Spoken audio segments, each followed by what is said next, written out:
हाँ, तो चलिए, कल हम लोगों ने जो देखा था वो ये देखा था कि भाई कार्बन जो होती है, कार्बन की वैलेंसी 4 होती है और किस तरह से कार्बन अपनी कैटेनेशन प्रॉपर्टी का यूज करके चेन बना सकता है, जो कि लॉन्ग चेन हो सकता है, ब्रांच चेन हो सकता है या फिर साइक्लिक चेन हो सकता है। कल हम लोगों ने ये भी देखा था कि जब भी हम कंपाउंड ड्रॉ करेंगे तो उसमें नंबर ऑफ हाइड्रोजन कितने ऐड करने हैं, वो भी हम लोगों ने चेक किया था। अब देखिए, कल काफी सारे लोगों की मैंने एक प्रॉब्लम देखी थी। एक मैंने कंपाउंड निकाला था जिसमें सी ट्रिपल बॉन्ड एन मैंने लिखा हुआ था, बराबर है। अब उसमें क्या हो गया था कि काफी सारे बच्चों ने क्या कर लिया था, मैंने बोला था आप लोग को, और एक कंपाउंड था जिसमें मैंने एन लिखा था और जिसकी 2 फ्री वैलेंसीज भी लिखी। मैंने आपको समझा था कि आप लोग वैलेंसीज के ऊपर फोकस कीजिएगा। जैसे नाइट्रोजन की वैलेंसी आप लोग को पता है कि वो 3 होती है। अब यहाँ नाइट्रोजन की तीनों वैलेंसी जब फुल हो चुकी है, तो इस नाइट्रोजन के साथ कोई हाइड्रोजन अटैच होने का चांस बनता है क्या? नहीं। नहीं बनता है। तो यहाँ काफी सारे लोगों ने, मैंने देखा हुआ है कि उन्होंने हाइड्रोजन को ऐड किया हुआ है, क्योंकि उन लोग को नहीं करना चाहिए था, बराबर है। जबकि इस केस में देखिए, इस केस में क्या हो गया था, कार्बन और नाइट्रोजन के बीच में सिर्फ सिंगल बॉन्ड था, सिंगल बॉन्ड है, और नाइट्रोजन की वैलेंसी क्योंकि 3 है तो इसकी 3 वैलेंसी होती है, तो मतलब इसकी 2 वैलेंसी फुल है। तो वैसे टाइप पर यहाँ पर नाइट्रोजन के साथ आपको क्या करना था, 2 हाइड्रोजन को अटैच करना था, बराबर है, सही है। हाँ सर। तो यहाँ पर भी काफी सारे लोगों ने थोड़ी सी गड़बड़ की हुई है। जैसे आप कार्बन के साथ करते हो वैसे सभी आप लोगों को एलिमेंट्स के साथ आप लोगों को करना था, ठीक है।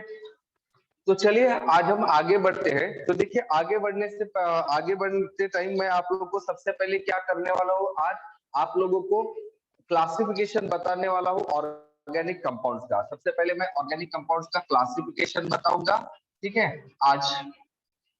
और उसके बाद में फिर हम लोग कुछ और चीजें पढ़ेंगी जो हम लोगों को आगे जाकर कंपाउंड्स का नाम लिखने में हेल्पफुल रहेंगे। तो आज हम बात करेंगे क्लासिफिकेशन ऑफ ऑर्गेनिक कंपाउंड्स की। तो देखिए, जनरली ऑर्गेनिक कंपाउंड जो होते हैं ना, आप लोग इसको मेनली क्लासिफाई कर सकते हो मेनली टू टाइप्स में, ठीक है। या तो वो सैचुरेटेड हो सकता है या तो वो अनसैचुरेटेड हो सकता है। फिर उसमें भी अगर आप आगे बढ़ोगे तो उसमें भी फिर आप लोगों का साइक्लिक हो जाता है और एक एलिसाइक्लिक हो जाता है। तो ऐसे 2 पर्टिकुलरली टाइप होते हैं जिसके बेसिस पर आप ऑर्गेनिक कंपाउंड को क्लासिफाई करते हैं। तो मैं सबसे पहले एक ही बेसिस ले लेता हूँ, that is on the basis of its chain. तो चेन के बेसिस पर वो या तो असाइक्लिक हो सकता है,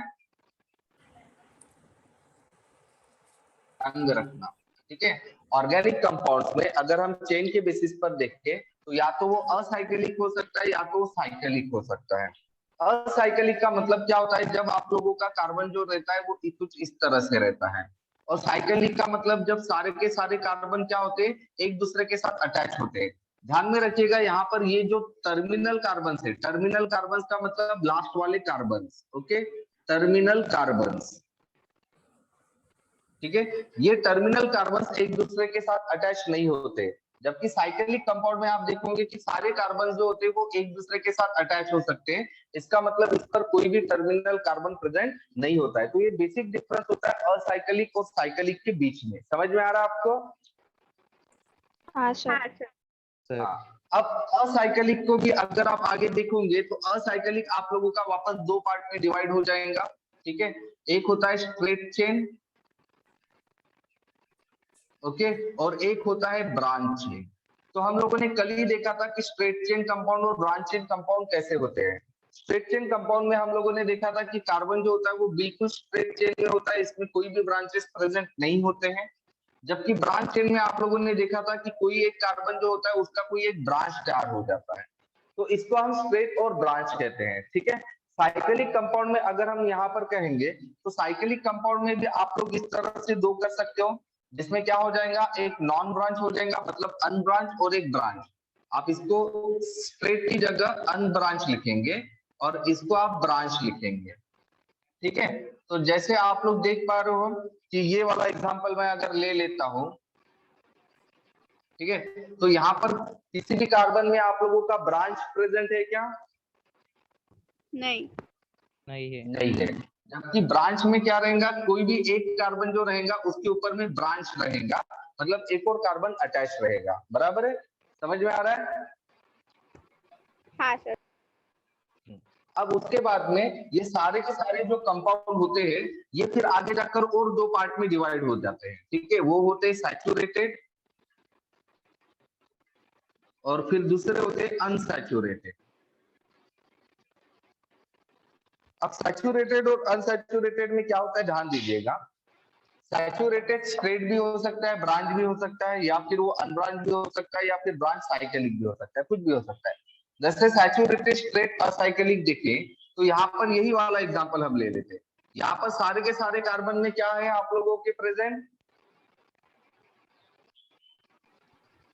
सिंगल बॉन्ड। क्या होते हैं, सिंगल बॉन्ड होते हैं। जबकि अनसैचुरेटेड जब मैं बोलूंगा तो क्या होंगे, इनमें से किसी भी एक कार्बन में क्या होगा, या तो डबल बॉन्ड होगा या तो ट्रिपल बॉन्ड, ट्रिपल बॉन्ड होगा। समझ में आ रहा है। तो ध्यान में रखना, जनरली हम सैचुरेटेड कब बोलेंगे, जब सभी कार्बन के बीच में क्या होंगे, कौन से बॉन्ड होंगे, सिंगल बॉन्ड। Single bond. और अगर गलती से किसी भी दो कार्बन के बीच में डबल या फिर ट्रिपल बॉन्ड होता है तब हम उसको क्या कहते हैं, अनसैचुरेटेड। अनसैचुरेटेड, बराबर है। तो जैसे ये देखिए ये सैचुरेटेड हो गया, ये अनसैचुरेटेड हो गया क्योंकि इसमें डबल बॉन्ड है और इसमें ट्रिपल बॉन्ड है। अब जैसे ये ब्रांच में भी देखिए, तो ब्रांच में मुझे बताओ अगर मैंने इसको ऐसे निकाला तो आप इसको सैचुरेटेड कहेंगे या अनसैचुरेटेड, अनसैचुरेटेड। अनसैचुरेटेड ही कहेंगे क्योंकि इसमें एक डबल बॉन्ड आ रहा है, बराबर है। अब यहाँ पर भी देखिए, यहाँ पर भी अगर मैंने कहीं पर भी गलती से दो कार्बन के बीच में डबल बॉन्ड दे दिया होता तो ये क्या हो गया होता था आपका, अनसैचुरेटेड। अनसैचुरेटेड, बराबर है। और अगर मैंने यहाँ पर देखिए, यहाँ पर अगर डबल बॉन्ड दे दिया होता तो ये भी क्या हो जाता था, अनसैचुरेटेड।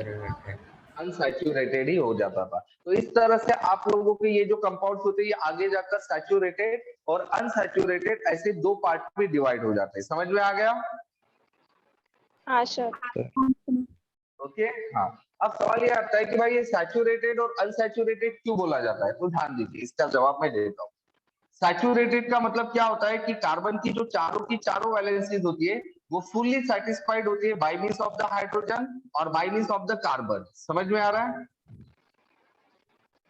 समझ में आ रहा है आपको। हाँ सर। हाँ सर। ओके। अब अनसैचुरेटेड क्यों होता है, अनसैचुरेटेड हम इसलिए बोलते हैं क्योंकि कार्बन की जनरल वैलेंसी कितनी होती है, 4 होती है। लेकिन कंसीडर कीजिए, अब देखिए यहाँ पर मैंने दो कार्बन निकाले जिसमें से दो कार्बन के बीच में तो सिंगल बॉन्ड है, बट दोनों कार्बन की कितनी वैलेंसी यहाँ पर फ्री है, 3 वैलेंसी फ्री है, बराबर है। तो हर एक कार्बन को कितने हाइड्रोजन की जरूरत पड़ेंगे, 3 हाइड्रोजन की जरूरत पड़ेगी। मतलब टोटल यहाँ पर दो कार्बन है तो टोटल हाइड्रोजन कितने चाहिए हम लोग को, 6 हाइड्रोजन चाहिए, बराबर है। लेकिन कंसीडर करो कि मेरे पास सिर्फ 4 ही हाइड्रोजन है। अब 4 हाइड्रोजन रहेंगे तो वो इक्वली डिस्ट्रीब्यूट होंगे, जैसे एक यहाँ आ जाएगा तो एक यहाँ आ जाएगा, दूसरा यहाँ आ जाएगा तो दूसरा यहाँ आ जाएगा। लेकिन अभी दो वैलेंसीज कैसे रहेंगे, फिर भी फ्री रहेगी, फ्री रहेंगी, बराबर है। मतलब हम क्या बोलेंगे कि भाई इस कंपाउंड में जितने हाइड्रोजन चाहिए थी जिससे कि वो क्या हो सके, सैचुरेट मतलब सैटिस्फाई हो सके, उतने हाइड्रोजन आइटम इसके पास है क्या, नहीं नहीं है। तो फिर ये क्या हो जाएगा, अनसैचुरेटेड। और फिर ये क्या करेगा, अब भाई जब हम लोग को हाइड्रोजन मिल ही नहीं रहा है तो हम लोग क्या करेंगे, समाधान कर लेंगे, एक दूसरे के साथ मिक्स कर लेंगे ये वाले बॉन्ड और चुपचाप रह जाएंगे। समझ में आ रहा है। हाँ सर। हाँ सर। हाँ, इसीलिए इसको अनसैचुरेटेड कहा जाता है। अनसैचुरेटेड का मतलब क्या होता है कि भाई उसको जितने हाइड्रोजन की जरूरत थी उतने हाइड्रोजन उसके पास नहीं है, इसीलिए वो अनसैचुरेटेड है। और जितने हाइड्रोजन की जरूरत उसको होती है, अगर उतने हाइड्रोजन उसके पास प्रेजेंट होते हैं तो उसको हम क्या कहते हैं, सैचुरेटेड। सैचुरेटेड कहते हैं। Got it sir. तो ये एक हो गया। अब साइक्लिक जो कंपाउंड होते हैं, साइक्लिक कंपाउंड का और आगे जाकर क्लास, अब वो क्या होता है, तो देखिए साइकिल में जो होते हैं क्या होते हैं, जैसे यहाँ पर मैंने जो साइकिल जितनी भी साइकिल बनाई है उन सारे साइकिल में आप लोग देख पा रहे हो कि सिर्फ कार्बन प्रेजेंट है, बराबर है, राइट। हाँ सर। लेकिन कभी कभार क्या हो जाता है कि इस साइकिल के अंदर में आप लोगों का कोई और अदर एलिमेंट भी आ सकता है। जैसे यहाँ पर देखिए ये कौन सा एलिमेंट आ गया है आप लोगों का, ओ ऑक्सीजन। ऑक्सीजन। सम टाइम क्या हो जाता है इसमें और एलिमेंट, जैसे कि आप लोगों का नाइट्रोजन भी आ सकता है, बराबर है, साइकिल के अंदर। समझ में आ रहा है आपको?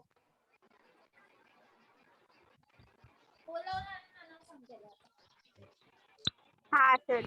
हाँ सर। मैं क्या बोल रहा हूँ वो, हेलो? हाँ सर। समझा सर। हाँ, तो ध्यान दीजिए, तो साइक्लिक कंपाउंड हमारे पास दो टाइप के रहेंगे। एक ऐसा साइक्लिक कंपाउंड रहेगा जिसमें सारे के सारे जो एटम है साइकिल के अंदर वाले, वो सारे के सारे कार्बन एटम ही रहेंगे। लेकिन एक साइक्लिक कंपाउंड ऐसा होता है जिसमें कार्बन के अलावा कोई और दूसरा एटम होता है। अब कार्बन के अलावा और अगर कोई दूसरा एटम आपके ऑर्गेनिक कंपाउंड्स में आता है तो उसको हम हेटेरो एटम कहते हैं। कौन सा एटम कहते हैं उसको हम? Hetero atom. Hetero atom. Okay, तो जब साइक्लिक कंपाउंड में कोई हेटेरो एटम होता है जैसे कि ऑक्सीजन या नाइट्रोजन, तो वैसे टाइम पर हम उसको क्या कहते हैं? हेटेरो साइक्लिक कंपाउंड कहते हैं। क्या कहते हैं उसको हम? Heterocyclic compound. हेटेरोसाइक्लिक। और अगर साइकिल के अंदर सारे के सारे कार्बन एटम ही होते तो उसको हम कौन सा साइकिल कहते हैं? होमोसाइक्लिक कंपाउंड कहते हैं। समझ में आ रहा है क्या कहा जाता है उसको? Homocyclic compound. होमोसाइक्लिक। और कार्बन के अलावा और अगर कोई दूसरा एटम आ जाता है तो उसको हम क्या कहेंगे? Heterocyclic compound. हेटेरोसाइक्लिक कंपाउंड कहेंगे। समझ में आ रहा है आपको? हाँ सर। हाँ, तो इस तरह से भी होता है। फिर इसमें भी क्या हो जाता है, इसमें साइक्लिक कंपाउंड में और दो टाइप आ जाते हैं। एक होता है दैट इज एरोमेटिक और दूसरा होता है एलिफैटिक। ओके, एरोमेटिक और एलिफैटिक ऐसे और दो टाइप आ जाते हैं। तो एरोमेटिक और एलिफैटिक क्या होता है ये मैं आपको बाद में समझाऊंगा, ठीक है? समझ में आ रहा है आपको? हाँ सर। तो अभी आप लोगों को मेनली फोकस क्या करना है कि भाई सैचुरेटेड का मतलब क्या होता है और अनसैचुरेटेड का मतलब क्या होता है, ये आप लोगों को दिमाग में डालना है। दूसरी चीज, होमोसाइक्लिक कंपाउंड क्या होते हैं और हेटेरोसाइक्लिक कंपाउंड क्या होते हैं, ये आप लोग को दिमाग में डालना है। समझ में आ रहा है? हाँ सर। ओके, ठीक है। तो ये इंपॉर्टेंट चीज है जो आप लोग को फिलहाल दिमाग में रखना है। तो चलिए अभी इससे आगे बढ़ते हैं, ठीक है? तो अभी इससे आगे जो हम लोग को डिस्कस करना है, ठीक है, after this particularly kind of a classification, वो हम बात करते हैं कि भाई इसका नॉमेनक्लेचर, ठीक है, नॉमेनक्लेचर। बट नॉमेनक्लेचर के पहले हम लोग को और एक कुछ चीज ध्यान में रखनी है जो जिसको हम बोलते हैं फंक्शनल ग्रुप। ओके, तो सबसे पहले मैं आप लोग को फंक्शनल ग्रुप क्या होते हैं उसके बारे में जानकारी दे देता हूं, ठीक है? और उसके बाद में फिर मैं आप लोगों को नॉमेनक्लेचर्स के बारे में समझाता हूं, ठीक है? तो देखिए, मैं ऑलरेडी बता चुका हूं कि भाई हमारा जो पर्टिकुलरली ऑर्गेनिक कंपाउंड्स होते हैं, ऑर्गेनिक कंपाउंड्स को जनरली हम लोग क्या कहते हैं? हाइड्रोकार्बन्स कहते हैं, बराबर है? और हाइड्रोकार्बन्स इसको क्यों कहा जाता है? क्योंकि इसमें क्या होना जरूरी है? क्या जरूरी है? Carbon and hydrogen. कार्बन और हाइड्रोजन का होना मस्ट होता है, ठीक है? बट ध्यान दीजिए, अगर सारे के सारे कंपाउंड्स में आप लोग के सिर्फ कार्बन और हाइड्रोजन रहेंगे, ठीक है, सारे के सारे कंपाउंड्स में, तो फिर हर एक ऑर्गेनिक कंपाउंड्स की जो प्रॉपर्टीज रहेंगी वो सेम होंगी या डिफरेंट होंगी?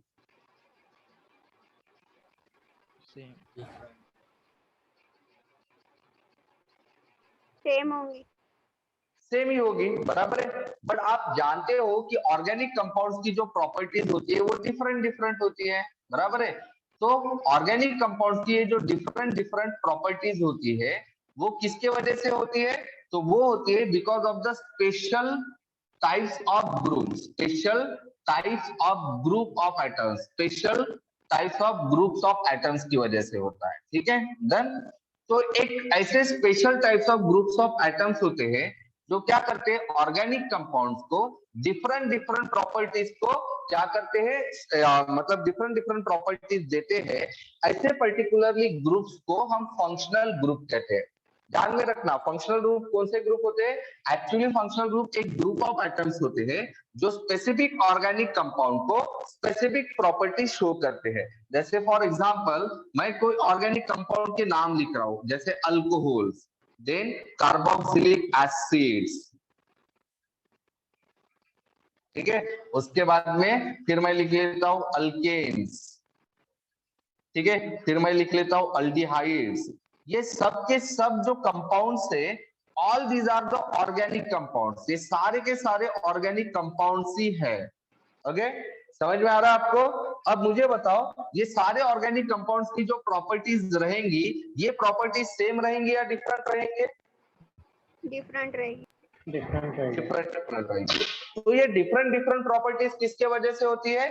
सो दीज ऑल पर्टिकुलरली, मतलब ये सारे कंपाउंड्स की जो डिफरेंट डिफरेंट प्रॉपर्टीज होती है, ये सारे के सारे डिफरेंट डिफरेंट प्रॉपर्टीज किसके वजह से होती है? Because of their functional groups. Okay, किसके वजह से होती है? उनके फंक्शनल ग्रुप्स की वजह से होती है। समझ में आ रहा है? हाँ सर। हाँ सर। ओके, तो जैसे फॉर एग्जांपल अल्कोहल का जो फंक्शनल ग्रुप होता है वो होता है OH। ओके, सभी अल्कोहल में आप लोगों को OH ग्रुप दिखाई देता है, और इसी OH ग्रुप की वजह से आप लोगों के क्या हो जाता है? कंपाउंड को एक स्पेशल प्रॉपर्टीज मिलती है अल्कोहल वाले। कार्बोक्सिलिक एसिड में भी एक स्पेशल ग्रुप होता है जो होता है C डबल बॉन्ड OOH होता है। तो ये ग्रुप की वजह से आप लोगों के सभी कार्बोक्सिलिक एसिड्स को क्या मिलती है? एक स्पेशल प्रॉपर्टीज मिलती है। अल्केन जो होता है, अल्केन में कोई फंक्शनल ग्रुप नहीं होती है, बट इसकी खास बात ये होती है कि इसमें सभी के सभी सिर्फ कार्बन और हाइड्रोजन ही होते हैं, मतलब ये हाइड्रोकार्बन्स होते हैं। हाइड्रोकार्बन्स मतलब इसमें सिर्फ कार्बन और हाइड्रोजन एटम्स रहेंगे, और सभी कार्बन के बीच में सिर्फ और सिर्फ क्या रहेंगे? सिंगल बॉन्ड रहेंगे। अगर आप अल्डिहाइड्स की बात करते हो, तो अल्डिहाइड्स के स्ट्रक्चर में आप लोग देखोगे कि इस अल्डिहाइड्स में C डबल बॉन्ड OH नाम का ग्रुप होता है। समझ में आ रहा है आपको? हाँ सर। ओके, तो ये होते हैं फंक्शनल ग्रुप। तो there are the different types of the functional groups are present, जो डिफरेंट डिफरेंट प्रॉपर्टीज को क्या करते हैं? एक्सप्लेन करते हैं। तो मैं सबसे पहले आप लोगों को यहाँ पर क्या करता हूँ, वो सारे के सारे डिफरेंट डिफरेंट फंक्शनल ग्रुप्स के बारे में जानकारी दे देता हूँ। ठीक है, वो बाद में समझा दूंगा अभी। ठीक है, अभी फिलहाल सिर्फ दिमाग में डाल लो कि फंक्शनल ग्रुप क्या होता है। तो समझ में आ गया ना आपको फंक्शनल ग्रुप क्या होते हैं? हाँ हाँ सर। सर। ओके, अब हम देखते हैं next particularly thing, that is the hydrocarbons. तो बताइए हाइड्रोकार्बन्स क्या है? हाइड्रोकार्बन्स एक तरह के ऑर्गेनिक कंपाउंड्स है। ओके, ध्यान में रखना, जब भी मैं ऑर्गेनिक कंपाउंड बोलता हूँ, टाइप्स ऑफ ऑर्गेनिक कंपाउंड जैसे मैंने अभी नाम दिए थे, अल्कोहल्स, कार्बोक्सिलिक एसिड्स, बराबर है, उसके बाद में अल्डिहाइड्स, ये सब के सब क्या है? ऑल दीज आर द, ये सब क्या है? All these are the organic compound. Organic. Organic compounds. ये सब डिफरेंट डिफरेंट टाइप के ऑर्गेनिक कंपाउंड्स होते हैं। तो इसमें सबसे पहला जो ऑर्गेनिक कंपाउंड्स होता है, जिसको हम हाइड्रोकार्बन्स कहते हैं। तो hydrocarbons are nothing but the organic compounds. Hydrocarbons actually में क्या है? This is nothing but the type of the hydro organic compound. और एक ऐसा ऑर्गेनिक कंपाउंड होता है जिसके अंदर सिर्फ कार्बन और क्या होते हैं? हाइड्रोजन। हाइड्रोजन होते हैं। लेकिन अब ये जो हाइड्रोकार्बन होते हैं, ये भी वापस तीन टाइप के डिवाइड, दो टाइप में मेन डिवाइड होता है। एक होता है सैचुरेटेड हाइड्रोकार्बन्स, और एक होता है कौन सा? अनसैचुरेटेड। Unsaturated hydrocarbons. तो हाइड्रोकार्बन्स आपके वापस कितने टाइप्स के हो जाते हैं? Two type. दो टू टाइप टाइप्स। टाइप्स के। सैचुरेटेड हाइड्रोकार्बन्स और अनसैचुरेटेड हाइड्रोकार्बन्स।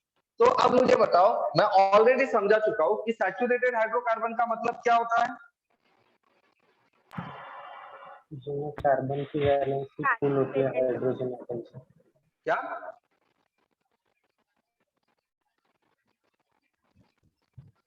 सैचुरेटेड हाइड्रोकार्बन का मतलब समझा ना मैंने अभी?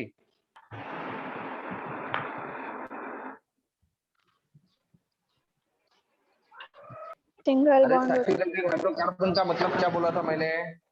सिंगल सिंगल बॉन्ड प्रेजेंट रहेगा कार्बन के बीच में सिंगल बॉन्ड होता है। किसके बीच में सिंगल बॉन्ड होता है? कार्बन और हाइड्रोजन के बीच में, या कार्बन और कार्बन के बीच में? कार्बन और कार्बन के बीच।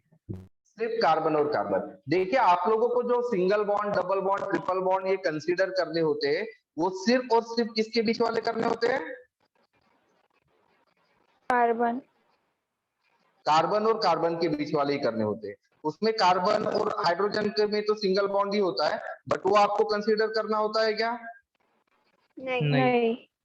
नहीं, अगर मेरे कार्बन और ऑक्सीजन के बीच में डबल बॉन्ड होता है तो वो कंसीडर करना होता है क्या? नहीं नहीं नहीं। ओके, कार्बन और नाइट्रोजन के बीच में ट्रिपल बॉन्ड होता है तो वो आपको कंसीडर करना है क्या? नहीं नहीं नहीं नहीं। आप सिर्फ सिंगल डबल बॉन्ड या ट्रिपल बॉन्ड सिर्फ किसके बीच वाला कंसीडर करेंगे? कार्बन के कार्बन की कार्बन के बीच वाला कार्बन। ही कंसीडर करेंगे। समझ में आ रहा है? पहले ये चीज अपने दिमाग में अच्छे से फिक्स कर लो। क्या फिक्स करना है कि सिंगल बॉन्ड, डबल बॉन्ड या ट्रिपल बॉन्ड ये सिर्फ और सिर्फ किसके बीच वाला कंसीडर करेंगे आप लोग? कार्बन कार्बन और के बीच। कार्बन के बीच वाला। कार्बन और कार्बन के बीच वाला ही कंसीडर करेंगे। कार्बन या हाइड्रोजन वाला नहीं करेंगे। नहीं करेंगे नहीं करेंगे। कार्बन और ऑक्सीजन वाला नहीं करेंगे नहीं करेंगे नहीं करेंगे। कार्बन और नाइट्रोजन के बीच वाला नहीं करेंगे नहीं करेंगे कार्बन और कार्बन के बीच वाला करेंगे। करेंगे करेंगे करेंगे। बराबर है। तो सैचुरेटेड या अनसैचुरेटेड हाइड्रोकार्बन, इसका मतलब आप कौन सा बॉन्ड कंसीडर करने वाले हो? सिर्फ और सिर्फ कार्बन और carbon carbon. Carbon and carbon. Carbon और कार्बन वाला। तो कार्बन और कार्बन के बीच में कौन कौन से बॉन्ड हो सकते हैं बताइए? Single single bond bond single double double bond और double bond triple double bond. Bond हो सकता है, या फिर कार्बन कार्बन के बीच में double double bond. Bond double bond हो सकता है, या फिर कार्बन और कार्बन के बीच में ट्रिपल बॉन्ड। Triple bond. अच्छा 4 बॉन्ड हो सकते हैं क्या? नहीं नहीं नहीं। हो सकते। नहीं हो सकते। कार्बन और कार्बन के बीच में 4 बॉन्ड तैयार नहीं हो सकते। नहीं हो सकते। नहीं हो सकते। ओके, समझ में आ रहा है आपको ये चीज? हाँ सर हाँ सर। Very good. ठीक है, तो अब मुझे बताओ कि हाइड्रोकार्बन्स का मतलब क्या बोला था मैंने? Compounds containing carbon and hydrogen. ऐसे कंपाउंड जिसमें सिर्फ और सिर्फ क्या प्रेजेंट रहेंगे? कार्बन और हाइड्रोजन। कार्बन और हाइड्रोजन। बराबर है। अब हाइड्रोकार्बन्स कितने टाइप्स के होते हैं? 2 टाइप्स टू टाइप के। 2 टाइप्स के। कौन से है वो 2 टाइप्स? सैचुरेटेड सैचुरेटेड है अनसैचुरेटेड। Saturated and unsaturated. तो सैचुरेटेड का मतलब क्या होता है? जिसमें कार्बन कार्बन के बीच में सिंगल बॉन्ड प्रेजेंट होता है। Very good. ठीक है, तो सैचुरेटेड का मतलब क्या होता है कि जिसमें कार्बन कार्बन के बीच में क्या होता है? सिंगल बॉन्ड होता है। ओके, सैचुरेटेड का मतलब क्या होता है? कार्बन कार्बन के बीच में सिंगल बॉन्ड। तो अनसैचुरेटेड का मतलब क्या होगा? जिसमें कार्बन कार्बन के बीच में क्या रहेगा? डबल बॉन्ड या फिर डबल डबल और triple triple. Carbon carbon double bond हो सकता है, या फिर triple bond. Triple bond. Carbon carbon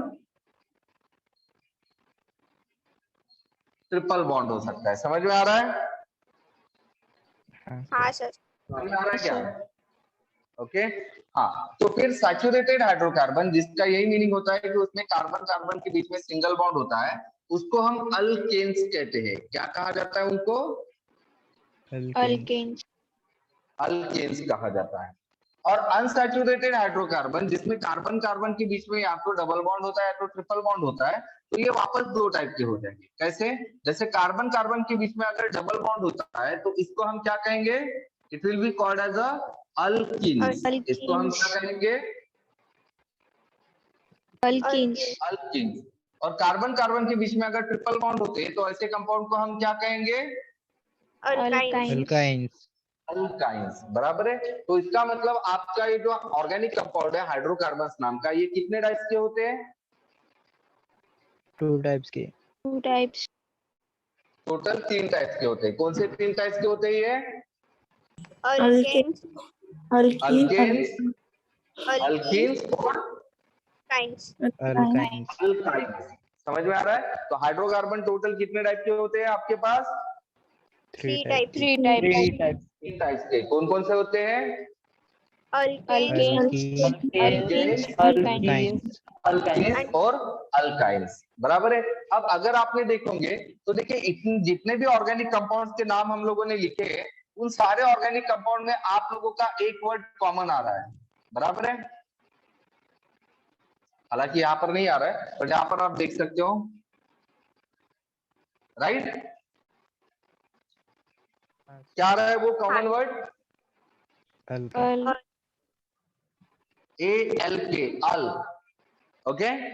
ये वर्ड कॉमन आता है। अगर आप किसी भी ऑर्गेनिक कंपाउंड का जब आप नाम लिखोगे ना तो ये कॉमन वर्ड आएगा ही आएगा। तो अल्क का मतलब क्या होता है? अल्क का मतलब होता है नंबर ऑफ कार्बन एटम्स। ध्यान में रखना, अल्क का मतलब क्या होता है? Number of carbon atoms. Number of carbon atom. अब मुझे बताओ, किसी भी कंपाउंड में नंबर ऑफ कार्बन एटम्स कितने होते हैं? 1 ही होगा जरूरी है क्या, या एक से ज्यादा भी हो सकते हैं? एक से ज्यादा भी हो सकता है। एक से ज्यादा भी हो सकते हैं। 1 भी हो सकता है, 2 भी हो सकता है, 3 भी हो सकता है, 4 भी हो सकता है, 5 भी हो सकता है, 6 भी हो सकता है। तो फिर हर एक के लिए जो वर्ड रहेगा अल्क, ये सेम अल्क अल्क ही लिखेंगे या अलग अलग लिखेंगे फिर हम लोग? सेम अलग अलग. मतलब एक कार्बन रहा तो भी मैं अल्क लिखूंगा, 2 कार्बन लिखेंगे तो भी अल्क लिखूंगा, 3 रहेगा तो भी अल्क लिखूंगा, ऐसा रहेगा या सबके अलग अलग लिखना रहेगा? सेम अलग अलग सबके अलग लिखेंगे. सेम में अलग-अलग लिखेंगे। सेम नहीं, सेल्फ लिखेंगे तो समझ में कैसे आएगा? अगर मैंने आप लोग को बोला कि मेरे पास अल्केन है और मैंने पूछा कि बताओ ये अल्केन में नंबर ऑफ कार्बन कितने हैं, तो आप बता पाओगे क्या? नहीं, नहीं ना। फिर इसका मतलब हर एक अलग अलग कार्बन के लिए ये जो ALK वर्ड है ये चेंज होना चाहिए या नहीं होना चाहिए? होना चाहिए। होना चाहिए। होना चाहिए. होना चाहिए। और यही आप लोगों को सबसे पहले याद करना होता है। ये जो चीज होती है ना अल्क, इसको ही एक और वर्ड होता है जिसको हम कहते हैं रूट वर्ड। ठीक है, मतलब नंबर ऑफ कार्बन एटम्स को ही हम एक और नाम देते हैं, that is called as a root word. ध्यान में रखना, नंबर ऑफ कार्बन एटम का मतलब क्या होता है? रूट वर्ड क्या होता है? Root Root word. Root word. Root word मतलब ही ALK अल। रूट वर्ड का मतलब ही क्या होता है? अल्क ALK. अल। और अल का मतलब ही क्या होता है? Number of carbon number atoms. Of number of carbon. तो अल्क जो रहेगा, जैसे जैसे नंबर ऑफ कार्बन चेंज होंगे वैसे वैसे अल्क भी चेंज होगा। कैसे? तो जैसे एक कार्बन रहता है तो इसका नाम क्या हो जाता है? मीथ। एक कार्बन रहा तो क्या बोलते हैं हम? Meat. Meet myth. 2 कार्बन रहे तो क्या बोलते हैं हम इसको? ईट ईथ। 3 कार्बन रहे तो क्या बोलते हैं इसको हम? Prop. प्रो। ओके। 4 कार्बन रहे तो इसको हम क्या बोलते हैं? ब्यूट क्या कहते हैं? ब्यूट। बट नहीं बोलना है इसको, ब्यूट बोलना है। 5 कार्बन रहे तो क्या बोला जाता है? Pen pen. 6 कार्बन रहे तो क्या बोला जाएगा? Hex Hex. ओके। 7 कार्बन रहे तो क्या बोला जाएगा? Sept hep. Okay, done. Then 8 carbon रहे तो क्या बोला जाएगा? Oct Oct. 9 कार्बन रहे तो क्या बोला जाएगा? Nano Nan. 10 कार्बन रहे तो क्या बोला जाएगा? Deck Deck. Deck. Okay. Then 11 carbon रहा तो उसको हम क्या कहेंगे? अनडेक। अभी डेक कॉमन रहेगा, 11 रहेगा तो अनडेक, 12 रहेगा तो दो डेक, 13 रहेगा तो ट्राई डेक, 14 रहेगा तो टेट्राडेक, 15 रहेगा तो पेंटाडेक, 16 रहेगा तो हेक्साडेक, 17 रहेगा तो हेप्टाडेक, 18 रहेगा तो ऑक्टाडेक, 19 रहेगा तो नोनाडेक। ओके। और अगर 20 रहेगा तो इसको कहा जाता है इकोस। डन? समझ में आ रहा है आपको? हाँ। तो आज आपको ये पूरे के पूरे रूट वर्ड अच्छे से दिमाग में रखना है और याद करना है। समझ में आ रहा है क्या मैं क्या बोल रहा हूँ? हाँ सर. ठीक है। आज आप लोग को क्या करना है, ये वाला एक टेबल याद करना है। टेबल में आप कैसे बनाओगे? टेबल में आप लिखोगे नंबर ऑफ कार्बन एटम, जिसमें 1 2 3 से लेकर 20 तक लिखेंगे, और दूसरे कॉलम में लिखेंगे अल, या फिर इसके ब्रैकेट में लिखेंगे रूट वर्ड। समझ में आ रहा है? हाँ सर. Yes. ओके तो अच्छा कॉलम बनाना है, 2 कॉलम बनाना है, वापस एक बार बता रहा हूँ। एक कॉलम में लिखेंगे नंबर ऑफ कार्बन एटम और दूसरे कॉलम में लिखेंगे रूट वर्ड और अल्क, ठीक है। फिर 1 के लिए मीट, 2 के लिए ईट, 3 के लिए प्रोब, 4 के लिए बूट। और ये बिल्कुल आप लोग को याद करना है, ध्यान में रखना। ऑर्गेनिक केमिस्ट्री है, इसमें आप लोगों को सिर्फ इनिशियली ही कुछ चीजें याद करनी होती है, और एक बार ये चीजें याद कर ली तो फिर ऑर्गेनिक केमिस्ट्री आसान है। और अगर आपने यही नहीं किया तो ऑर्गेनिक केमिस्ट्री फिर भूल जाओ, आप लोगों को जिंदगी भर ऑर्गेनिक केमिस्ट्री नहीं समझेंगे। समझ में आ रहा है? तो चीज सिंपल है, इसीलिए इसको अवॉइड मत करो। ये क्या, ये तो चटाक भरी की, ये तो बाद में कर लेंगे, आसानी से हो जाएगा, ऐसा गलती से भी मत सोचना, समझे। इसको आज के आज ही रट लो, पूरे 20 तक के रूट वर्ड। समझ में आ रहा है क्या बोल रहा हूँ? आज के आज ही इसके सारे के सारे रूट वर्ड को आप लोगों को रटना है। क्लियर है? हाँ सर। हाँ सर। ओके और बिल्कुल मतलब, और इसको हर दिन पढ़ना है, ठीक है। हर दिन 2 मिनट पढ़ लेना है इसको, भूल कर भी एक भी दिन मत छोड़ना, समझे ना। मैं वापस बोल रहा हूँ, जिस दिन भी आप लोगों ने ये टेबल बोलना भूल गए, पढ़ना भूल गए, सोच लो आप लोगों का ऑर्गेनिक केमिस्ट्री का बंटा दार हो गया है। समझ में आ रहा है? तो इसीलिए ये वाला टेबल डेली पढ़ो, कम से कम 21 दिन तक, 1 महीने तक डेली पढ़ो। आप लोगों को ज्यादा टाइम नहीं लगेगा, 20 सेकंड से ऊपर ज्यादा टाइम नहीं लगेगा। बट वो अब आप लोग ये सोचोगे कि भाई मेरे को तो याद ही है, नहीं करता हूँ, गलती से भी मत करना। याद अगर हो भी गया होगा तो भी पढ़ना है। Got it? ऑर्गेनिक केमिस्ट्री इसी तरह से पढ़ा जाता है कि चीज अगर हमको याद भी हो जाती है तो भी इसको कंटिन्यूअसली पढ़ना है, और ये महीने भर हमको कंटिन्यूअसली करना है। अगर आप महीने भर इसको फॉलो करोगे तो आपको फिर जिंदगी भर करने की जरूरत नहीं पड़ेगी। लेकिन अगर आपने इसको बाकी के सब्जेक्ट जैसे ट्रीट किया कि भाई ठीक है अभी याद हो गया, फिर देखेंगे 8-10 दिन के बाद में, तो फिर कुछ नहीं समझेगा। समझ में आ रहा है आपको? हाँ सर। ठीक है, तो ये 20 टेबल्स अच्छे से याद कर लो। ये पहला टेबल है जो आप लोगों को अच्छे से याद करना है, ठीक है। अब मैं आपको चलता हूँ दूसरे टेबल की तरह, टाइम खत्म हो रहा है, छोड़ो दूसरा टेबल छोड़ दो, वो मैं कल समझाता हूँ आप लोग को। क्लियर है? हाँ सर। हाँ सर। ओके ठीक है, तो दैट्स ऑल फॉर टुडे। बाकी हम लोग कल देखते हैं, चले मिलते हैं, बाय।